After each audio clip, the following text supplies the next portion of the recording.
PSWD Negros Oriental og lokal nga gamhanan sa lungsod sa Santa Catalina nihatag og hinabang sa mga kanhing mga rebelde. Mikabat sa 25 ka mga former rebels ang nakadawat og hinabang gikan sa lokal nga panggamhanan sa Santa Catalina og Provincial and Social Welfare and Development Office Negros Oriental niadtong Agosto 29, 2024. Usa ka simple nga seremonya sang gipahigayon sa Headquarters 11th Infantry Lapu-Lapu Battalion sa Barangay Salag, Shaton, Negros Oriental. Ang hinabang personal na gitugyan ni ngadto sa mga benepisyaryo ni Santa Catalina Mayor PB Oligan. Rest assured, our team will always be here for you. Nga pinanga mo ipasagdan ilabi na sa inyo panginahanglan ngayon nga kanang sa ligan. So mo nga nag-itig di karon uban ninyo. Og Mr. Helton V. Edriel, happy sa PSWD Negros Oriental.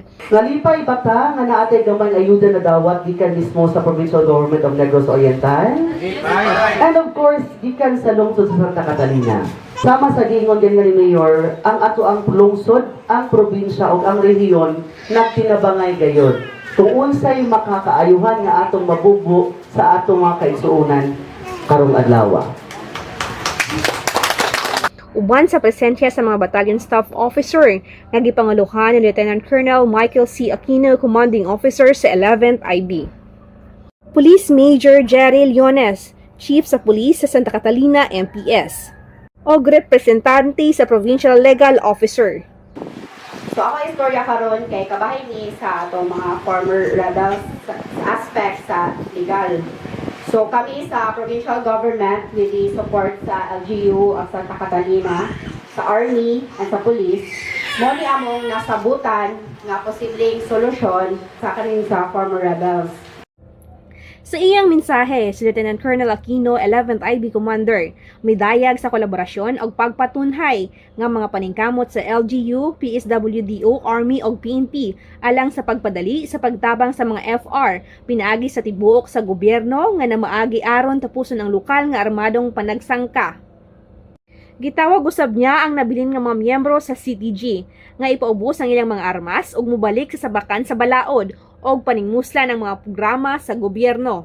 Kaya that full force yung dinala ni Mayora para ipabahagi yung tulong para iparamdam sa inyo na nandito ang gobyerno para yung peace and order natin dyan sa Santa Catalina is or buong Negros Oriental is makamit na po natin. Welcome po sa napakagandang programa ni headed by Mayor Fed para sa ating communities. Thank you po.